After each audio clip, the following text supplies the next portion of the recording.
নমস্কার, আপনারা দেখছেন ডিজিটাল মেন্টর চ্যানেল। সকলকে স্বাগত। আমি আপনাদের সাথে বিশ্বনাথ। আজ আলোচনা করব ছাত্র বন্ধুরা মাধ্যমিক অস্ত্রের বিরুদ্ধে গান কবি জয় গোস্বামীর এই একটি বিশেষ গুরুত্বপূর্ণ তোমাদের পাঠ্যক্রমে রয়েছে অস্ত্রের বিরুদ্ধে গান জয় গোস্বামীর। আজকের আলোচনার বিষয়বস্তু হচ্ছে অস্ত্রের বিরুদ্ধে গান। আজকে আলোচনা করব উৎস, বিষয় সংক্ষেপ এবং কয়েকটি গুরুত্বপূর্ণ প্রশ্ন উত্তর। শুরু করছি আজকের আলোচনা অস্ত্রের বিরুদ্ধে গান জয় গোস্বামী। উৎস, অস্ত্রের বিরুদ্ধে গান কবিতাটি 1997 সালে প্রকাশিত হয়। পাতার পোশাক কাব্যগ্রন্থ থেকে গৃহীত হয়েছে।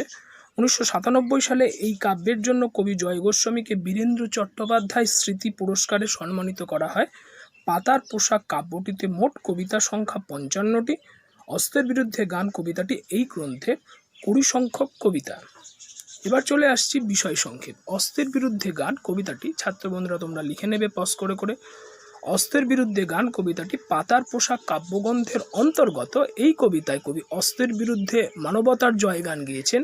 তিনি যুযুধান এই পৃথিবীতে হাজার হাতে প্রতিরোধ গড়ে তুলতে মানুষকে গানের বর্ম ধারণ করতে, গানের বর্ম বলতে এখানে বুকে যে সৈন্যরা বা সৈনিকরা যে লোহার বর্ম পরে, সেই গানের বর্ম ধারণ করতে বলেছেন। সম্বল দু একটা গানকে খড়কুটোর মতো আঁকড়ে ধরে তিনি অস্ত্রের মোকাবিলা করতে উদ্যত হয়েছেন। তাই গানের গায়ে কবি যে রক্তের দাগ দেখেন তা দৃঢ়তার সঙ্গে মুছে ফেলতে চেষ্টা করেন। যদিও চিল শকুনরূপী সুযোগ সন্ধানী এ যুগের মানুষের হানাদারি দৃষ্টি তার নজর এড়ায় না। কিন্তু কবি এখানে কি বলছেন, যে কবি বলছেন পিছু না হটেও বরং একটি কোকিলকে সম্বল করে তিনি সহস্র উপায় গান বাঁধবার প্রচেষ্টা করেন। তিনি সব ধরনের বিভেদ ও সংস্কারের ঠুলি উন্মোচন করে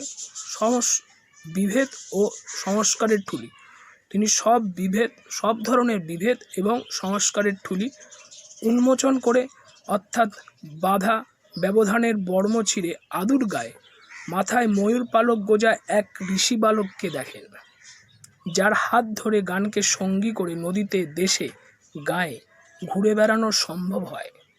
এই সময় অস্ত্রকে গানের সজীবতার প্রান্তে বিসর্জন দেওয়ার আহ্বান মন্ত্রে কবিকণ্ঠে উচ্চারিত হয়।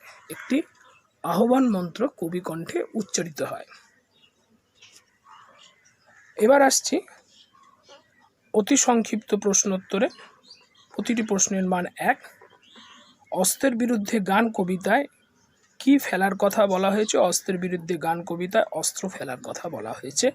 অস্ত্রকে কোথায় রাখতে বলা হয়েছে? অস্ত্রের বিরুদ্ধে গান কবিতায় অস্ত্রকে পায়ে রাখতে বলা হয়েছে। অস্ত্র ফেলো, অস্ত্র রাখো পায়ে বলতে কবি কি বুঝিয়েছেন বা কি বলা হয়েছে? কবির মতে হিংসা, বিদ্বেষ বা মৃত্যুর মতো মানবতা বিরোধী নেতিবাচক দিকের প্রকাশ ঘটে অস্ত্রের ব্যবহারে।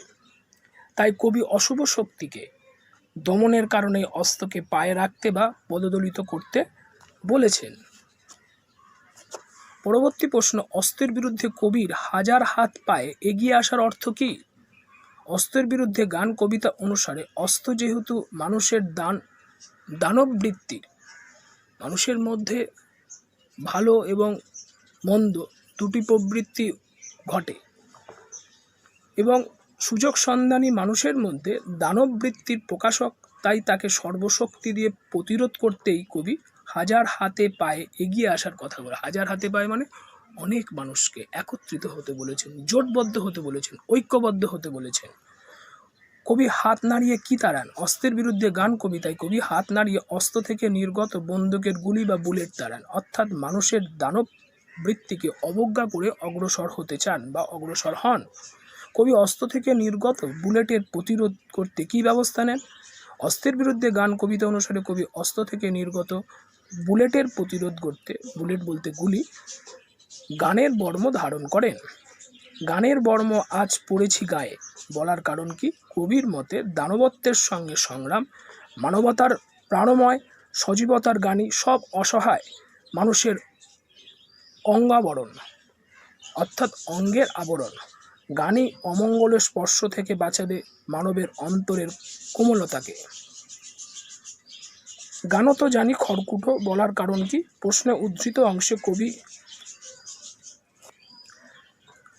উদ্ধৃত অংশ কবি বোঝাতে চেয়েছেন অস্ত্রের ক্ষমতা বিপুল হলেও মানবতায় বিশ্বাসী। কবি সামান্য সম্বল গানকে আঁকড়ে ধরেই তার বিরুদ্ধতা করতে উদ্যত এই বিশ্বাসেরই প্রকাশ ঘটেছে খড়কুটোর মতো শব্দ চয়নের মাধ্যমে। খড়কুটো শব্দের অর্থ কি? খড়কুটো শব্দের অর্থ বিচালি, অর্থাৎ ধান বা গমের যে কাণ্ড আছে সেই কাণ্ড শুকনো অবস্থা হয়ে গেলে তাকে বলা হয় বিচালি ও শুষ্ক তৃণ। কবিতায় কবি অস্ত্রের বিরুদ্ধে মানবতার গানকে খড়কুটোর মতো অবলম্বন করে এগিয়ে যেতে বলেছেন। কবি কোথায় রক্ত মোছেন? অস্ত্রের বিরুদ্ধে গান কবিতার কথক গানের গায়ে রক্ত মোছেন। এখানে রক্ত হয়ে ওঠে মনুষ্যত্বের অপচয়ের প্রতীক, আর অস্ত্র থেকে নির্গত এই অপচয়ের রক্তকে মুছতে পারে একমাত্র গানের প্রলেপ, গানের প্রলেবতা। পরবর্তী প্রশ্ন, কবি কেন কোকিলকে সহস্র উপায়ে গান বাঁধতে বলেছেন? কোকিলের সহস্র উপায়ে গান বাঁধা বলতে ঔদ্ধত্যের সঙ্গে লড়াইতেও কৌশলী হওয়া কাম্য, তা বোঝাতেই কবি এমন উক্তি করেছেন। আদুর শব্দটি কবিতায় কোন অর্থে ব্যবহৃত হয়েছে? আদুর শব্দের অর্থ খোলা বা অনাবৃত। কবিতায় এই শব্দটি ব্যবহারের মাধ্যমে কবি হিংসা বা বিদ্বেষপূর্ণ মনোভাবের আচরণ ছিঁড়ে অনাবৃত হওয়ার কথা বলেছেন। এবার আলোচনা করব বেশ কয়েকটি প্রসঙ্গ নির্দেশ সহ, অর্থাৎ ব্যাখ্যামূলক প্রশ্ন উত্তর, যার প্রতিটি প্রশ্নের মান 3। অস্ত্র ফেলো, অস্ত্র রাখো পায়ে বলতে কবি কি নির্দেশ দিয়েছেন? আলোচ্য প্রশ্ন উদ্ধৃত অংশটি কবি জয় গোস্বামীর অস্ত্রের বিরুদ্ধে গান কবিতা থেকে গৃহীত। এটি কবিতাটির প্রথম স্তবকের প্রথম পংক্তি। এখানে কবি হাতের অস্ত্র পায়ে ফেলা বলতে অস্ত্র বিসর্জনের আহ্বান জানিয়েছেন, কারণ অস্ত্র হলো মানুষের হিংস্রতা, অসূয়া এবং দানববৃত্তির প্রকাশ। তা মানুষের হৃদয় বৃত্তির সহায়ক নয়, মানব প্রেমের সহায়ক নয়। তাই কবি অস্ত্রের মতো নেতিবাচক দিককে পদদলিত করে অবয়বহীন প্রাণময় সুরের মাঙ্গল্য প্রকাশ ঘটিয়েছেন। কবিতায় কবি হাত নাড়িয়েই বুলেট তারাই বলতে কি বুঝিয়েছেন? কবি জয় গোস্বামী তার অস্ত্রের বিরুদ্ধে গান কবিতায় বুলেট অর্থাৎ অস্ত্র থেকে নির্গত গুলি প্রতিহত করার কথা বলেছেন। এখানে হাত নাড়িয়ে বুলেট তাড়ানো বলতে মনুষ্যত্বের গানের প্রাণবন্ত সজীবতায় অস্ত্রের শত আঘাতকেও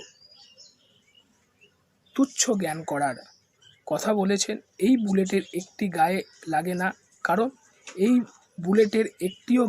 না, কারণ তিনি আজ গানের বর্ম অর্থাৎ মানবিকতায় মঙ্গলময় মন্ত্রকে অন্তরে ধারণ করেছেন। পরবর্তী প্রশ্ন, মাথায় কত শকুন বা চিল? শকুন বা চিল বলতে কবি কি বুঝিয়েছেন? প্রশ্নোদ্ধৃত অংশটি কবি জয় গোস্বামী রচিত অস্ত্রের বিরুদ্ধে গান কবিতা থেকে নেওয়া হয়েছে। এখানে শকুন বা চিল এই দুটি পাখি স্বার্থপর বা সুযোগ সন্ধানী মানুষের প্রতীক হিসেবে ব্যবহৃত হয়েছে।